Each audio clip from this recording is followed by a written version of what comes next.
Hey everybody, this is Atlas from Nexus doing a G Pale Moon deck profile. It also includes the Legion, so stay with me because I have a weird explanation for it. So starting off, we have Happiness Collector as your starter. The way she works is GB1, when someone's called out of soul, you can shove her back in, draw a card, and soul charge. So she's really good on that first stride where you can, build up your hand, you can build up soul after, Harri gets still off. Plus, you can just call her back out and do it again, so really good. For heals, 4 Darkside Swordmaster. Sorry, Mirror Master is something different. Swordmaster is the Heart Thumb clone for Harri. So when Harri attacks, you can shove him in soul, shove her in soul, draw, and Harri gets plus 5k. She's really good because you can call her back out and do it again, and it helps you get hand advantage if you need to. Works before you have to stride, so you can put more pressure on the opponent playing the grade 2 game. And you can call her back out and do it again. You're going to be hearing that a lot. 3 Poison Juggler, so another crit trigger. You can shove them in soul and give something plus 3k. It's another crit trigger with a skill, so that's why we run it. 3 Skyhigh Walker, stand trigger, shove them in soul, unflip it damage. Pale Moon is kind of bad at unflipping damage, so this is kind of all we have aside from GPGs right now. He's really good if, you need to get Jackie off or something like that, or, you can call him out and then shove him back in and do the thing. And then 2 Prankster Girl of Mirrorland. She's a GB1 stand. When she's put in soul, you can put her back in the deck and grab something from deck and put it in soul. So let's say you get Harri off and you soul charge. She gets in there, you're like, oh, I'm going to change this into a Purple Trapezist, thank you. Grade 1s, we have 4 PGs, as usual. I'm still working on getting GPGs, and I only have 1, so I figured this would look better. GPGs are kind of important unless you learn how to play smart. If you are really that starved for cash, this can work out fine, but I highly recommend GPGs. Oops. 4 Stride Fodder. It's a G deck. 3 Intensely Sweet Clown. He's a GB1 7k. When he's called out of soul, he gets plus 5 for the turn. So he's really good with a card that I'm going to mention coming up, and he's a great first stride and just overall solid card. 2 Purple Trapezist. Luckily, I got mine when she was 50 cents back in the day, so take that, bandwagoners. Anyway, so her skill is when she's put on rear guard, you can swap a unit in and out. So this leads to all kinds of shenanigans with the deck. I don't recommend running more than 3. I run 2 and it works perfectly fine. So if you want to run 3, go for it, but I don't want to spend $45. I'd rather stick with 30 cents, thank you. 1 Egg Juggler, she's a tech. When she's put on rear guard from soul, soul blast 1, draw 1. So I think I'm going to change her into a 4th clown. But for now she works good. She also works with Loon Detect, where if she gets called out, she's an 8k and you get a free draw. So it's with all these other effects that I'm compensating for the fact that we don't have draw triggers. Next, grade 2s, we have 3 Flying Peryton. This is the guy I was talking about. When he's GB1, when he's put on rear guard, you can soul charge and magia something out. When I say magia, I mean it's the act of calling something out of soul to put it back in the soul at the end of the turn. So it's a verb now. Anyway, so you put him on rear guard, soul charge 1, and magia something into the same column as him. So when Harri does his skill, the thing gets plus 5k. So you go, call Paradin out, he's at 14. Soul charge, call out Sweet Clown gets another plus 5, so that's a 26k column for free that you get to reload next turn. 3 Darkside Princesses. I think this is what broke the clan, honestly. She's grade 2 that when she attacks Vanguard, you can have her gain 5,000 for the attack, and then it goes back in the soul at the end of the battle. So it's not GB1 either. So you can go ride Paradin on grade 2 and then call 2 of these and attack for 14. So you're putting a bunch of pressure early game. The reason I don't run 4 is because she gets a little clunky if you have too many in soul. You're not going to be calling them out one after the other. So and it also gives you more freedom to run more stuff with your grade 2s. You can run 4 if you want, but I found it too clunky.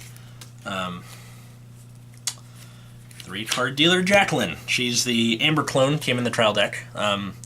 When she's boosted and attacks Vanguard, Counterblast, Soul Charge, call a grade 2 out from Soul. So she can get all your, she can call out a Princess for a 14k attack. She can call out a Paradin for, for a column. She can call out a Purple Trapezist and like reload a column. There's all this stuff she can do. Honestly, if you notice that a lot of these cards involve soul charging and a lot of cards involve counterblasting, there's a promo coming out where she's GB1 on hit, on flip 2 damage. I might change Jacqueline into her name's like Dream Tone Arnie or something like that. But for now, Jacqueline's great. She works out really well. Just be smart about how much you soul charge. Lastly, you have 2 Barking Sky Tiger. I run the Legion in here because he's the Legion mate. I run the Legion in here because I have a problem. Pale Moon has a problem with decking out now. So it's good as a finisher if you just, get the Legion back in. You don't need to run 3 or 4 because if you soul charge him, soul blast him out with something else. If you put him in damage, heal it. It's really not that hard. Or just, hope to finish off your opponent before you need the Legion. His skill is when you're in Legion and someone gets called out, he gets +3, so that only really works with the Legion. What I like to do is on like turn 2, if I draw him, I'll ride whatever grade 2 I'm going to do and then call these and start like doing chump attacks. Since you run stands, you can go like 9, Vanguard, something else. And then intercept them out of the way at your first opportunity. So there's not really any on-hit pressure in Pale Moon, if you've noticed, which means that you're going to have to rely on numbers and the number of attacks, which also means it doesn't really matter what you run for your grade 2s. There's not really like these, the only on-hit pressure is Arnie if we get her, but for now the Legion works out fine. Speaking of the Legion, for Cracking Beast Tamer, and the way she works is the non-Legion stills when somebody gets called out like Barking Sky Tiger, she gets +3. So even if you do it early game, like you put down Egg Juggler and you call Purple Trapezist from your hand, you swap something in and out, she still gets +3. So it works out. And then the Legion skill is on Legion, Counterblast 2, Soul Charge 2, call 3 things out. Honestly, I use her more as a finisher.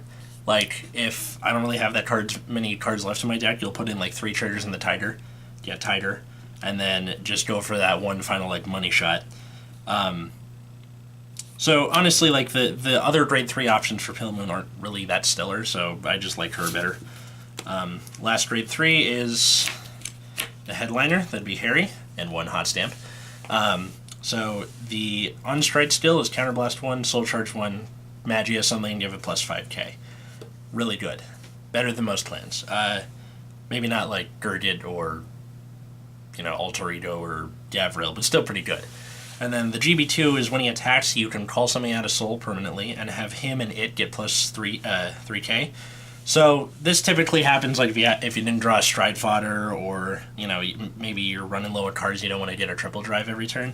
You can like call a 7k like the Stride Fodder behind Harri, and then call something out, and he is attacking for 21k after that. So it's a pretty good GB2.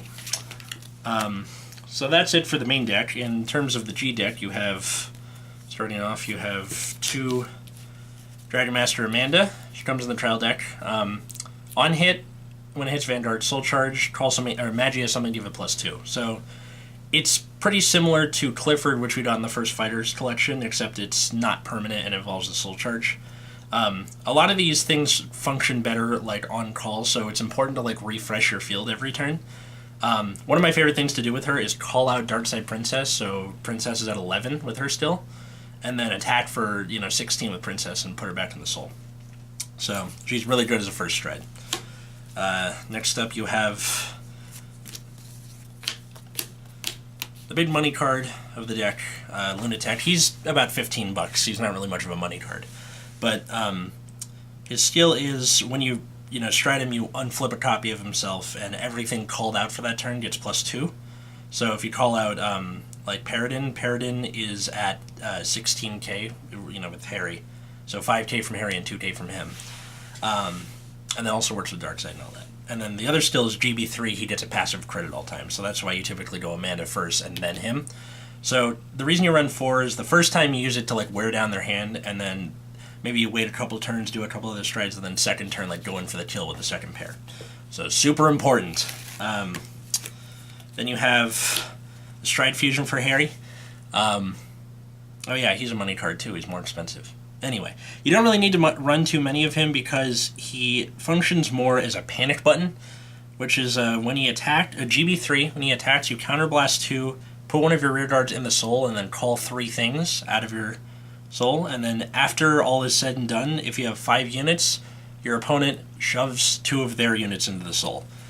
So typically what happens is you'll have, like, you know, 2, like, a fun thing is, you know, Harri stride, get Paradin, Paradin calls out somebody else. Then you attack with this, and you shove Paradin back in for the cost, and then you call out Paradin on the other side, and then, like, some other thing, and then a Vanguard booster, and then Paradin gets the 5th unit, so then they have to eat their units. He's really good as either a panic button or, like, a weird finisher. Oh yeah, all of the units go back in at the end. It's a Magia. So it's really kind of a costly unit. That's why you don't need more than one. Loon Detect is honestly better. I really like him, though, and as far as GRs go, he's only about $30, so that's neat. And lastly, one Blizza. Sometimes you might get that instant GB2 off if you don't think you're going to draw a Stride Fodder or something like that, in which case you flip over the Mandy. Also, that can work as a finisher, too, if it's like, if you've used all your strides. It's just one of those things. Honestly, there's not really any other better options. I think when we get that new guy in 06, Mephistopheles. Fist my ass. Anyway, so that's the whole deck. Rate, comment, subscribe. If you want to see more deck profiles like this, comment below. And I hope to see you next time. Thanks.